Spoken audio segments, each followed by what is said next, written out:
কিয় নিজৰ মাকে ছোৱালীজনীক বেলেগৰ হাতত গতাই দিব লগা হয় আৰু কিদৰে এজন অচিনাকি মানুহ সকলোতকৈ বেছি আপোন হৈ পৰে। আৰু ভিডিঅ'বোৰ অসমীয়া ভাষাত পাই থাকিবলৈ চেনেলটো লাইক আৰু ছাবস্ক্ৰাইব কৰিবলৈ নাপাহৰিব। কাহিনীটোৰ আৰম্ভণিতে আমি জেনি নামৰ এজনী ছোৱালী দেখিবলৈ পাওঁ। তাই ট্ৰান্সলেটৰ হয়।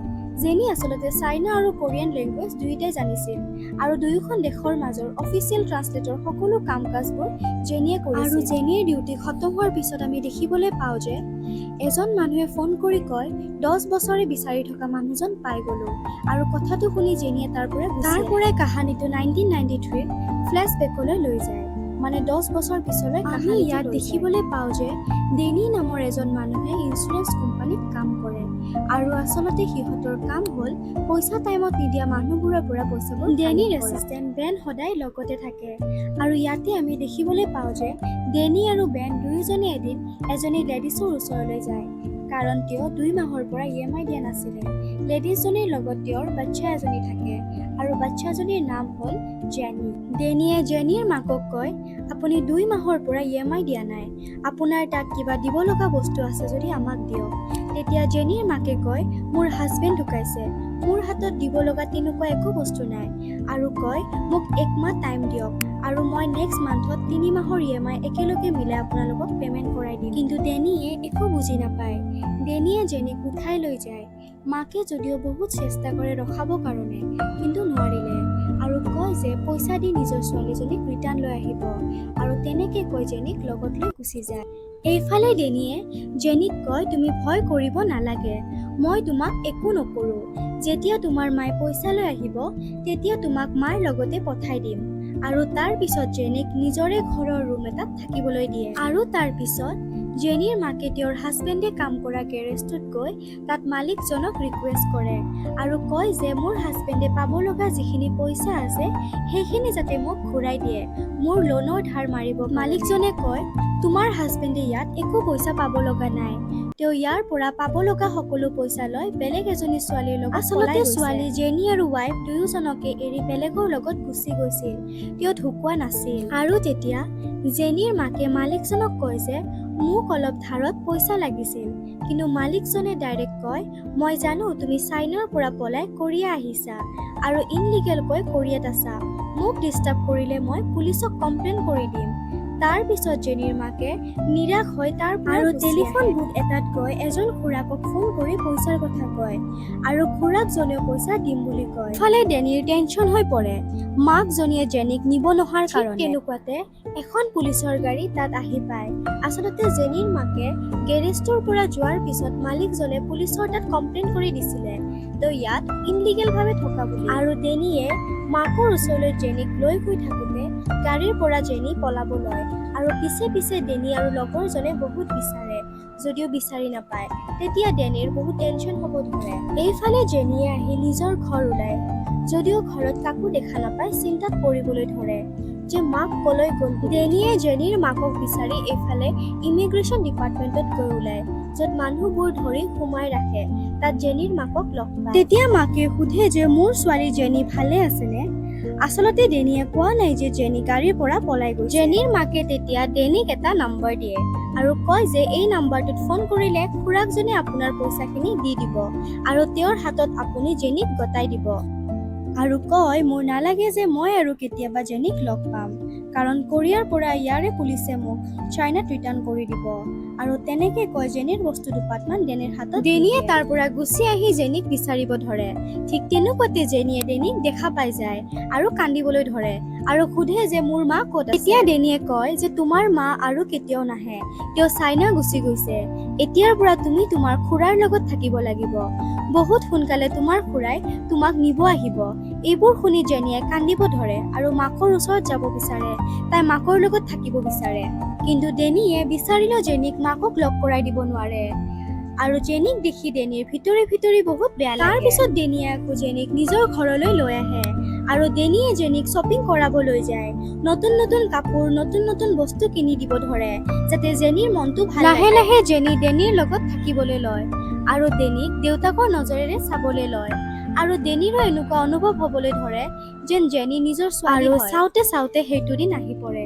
জেনিক খুৰাকজনে নিবলৈ আহে, কিন্তু জেনিয়ে স্পষ্টকৈ কয় সেইজন মানুহক চিনি নোপোৱা বুলি। জেনিয়ে ডেনিৰ লগ এৰি যাব নোখোজে। মানুহজনে তেতিয়া কয় যে বহুদিন তাই মোক দেখা নোপোৱাই চিন পাহৰিছে, আৰু মানুহজনে ডেনিক পইচাবোৰ দি কিনে জেনিক লগত আৰু জেনি যোৱাৰ পিছত ডেনি যেন অকলশৰীয়া হৈ পৰে আৰু কতো মন নবহা। ডেনিয়ে মাজে মাজে খুৰাকজনলৈ ফোন কৰিবলৈ লয়, যদিও জেনিৰ লগত খুৰাকজনে কথা পাতিব নিদিয়ে, বেলেগ বেলেগ বাহানাবোৰ দি থাকে।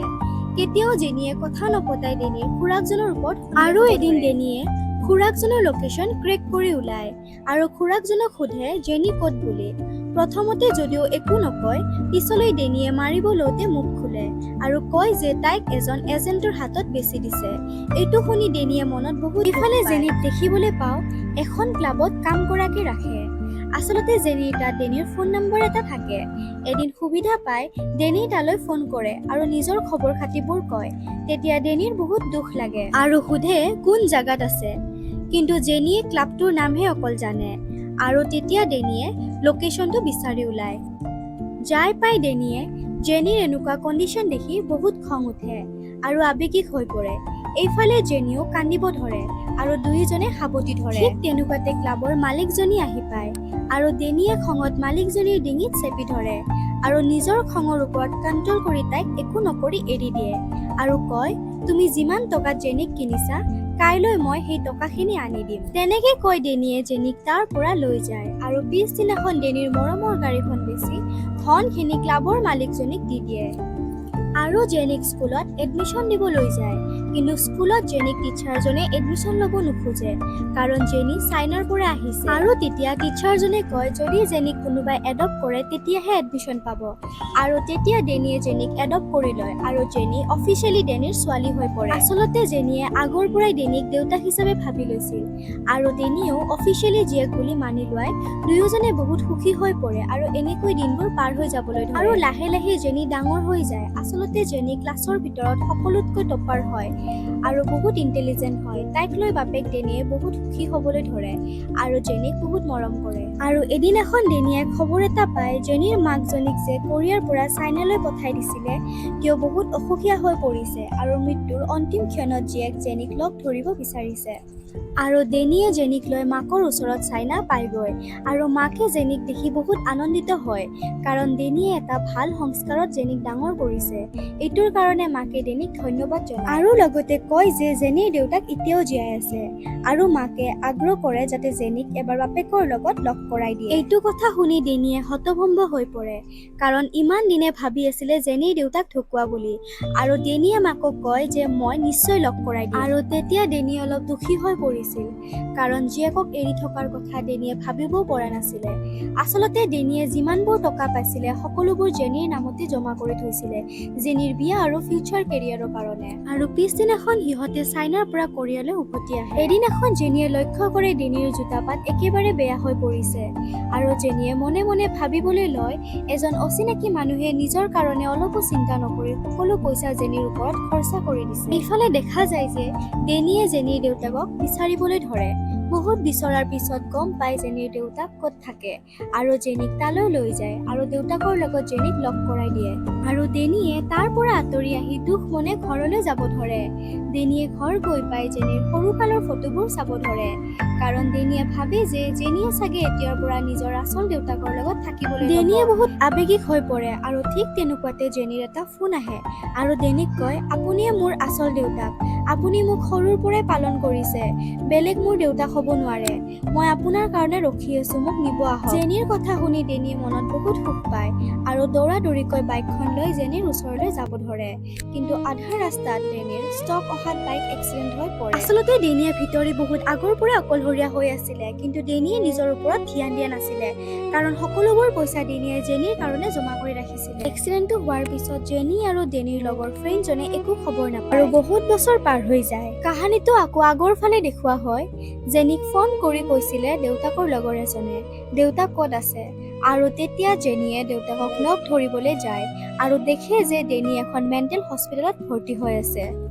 আৰু জেনিক ডক্তৰ এজনে কয় ডেনিয়ে সকলোবোৰ কথা পাহৰি গৈছে, তেওঁৰ অৱস্থা একেবাৰে বেয়া আছিল।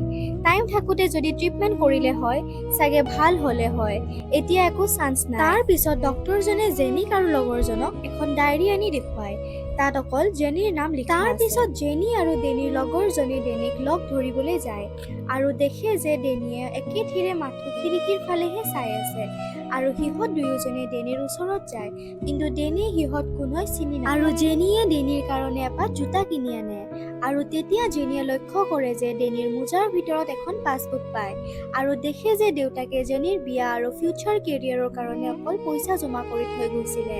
আৰু এইটো দেখি জেনিয়ে মনত বহুত দুখ পায় আৰু কান্দিব লয়, কাৰণ যিবোৰ পইচাৰে নিজৰ বেমাৰ ট্ৰিটমেণ্ট কৰিব পাৰিলে হয় সেইবোৰ পইচা অকল জেনিৰ কাৰণেহে জমা কৰি গৈছিল। আৰু জেনিয়ে কান্দি কান্দি দেউতাকক সাবটি ধৰে আৰু কয়, আপুনি মোৰ কাৰণে নিজৰ জীৱনটো দি দিলে, এতিয়া মোৰ সময় আপোনাক চোৱা। ডেনিৰ মাথো এটা সপোন থাকে যে জেনিৰ বিয়াখন চাবলৈ আৰু তাইক সুখী দেখিবলৈ। আজি জেনি বহুত সুখী, কাৰণ আজি তাইৰ বিয়া আৰু লগত দেউতাক আছে। আৰু দেউতাকৰ হাতত ধৰি জেনিয়ে ষ্টেজৰ ফালে আগুৱাই যায় আৰু শেষত দেউতাকে জেনিক মাত দিয়ে আৰু ইয়াতে চিনেমাখনৰ হেপী এণ্ডিং হয়। এনেকৈ অসমীয়া ভাষাত চিনেমাবোৰ পাই থাকিবলৈ চেনেলটো লাইক আৰু ছাবস্ক্ৰাইব কৰিবলৈ নাপাহৰিব।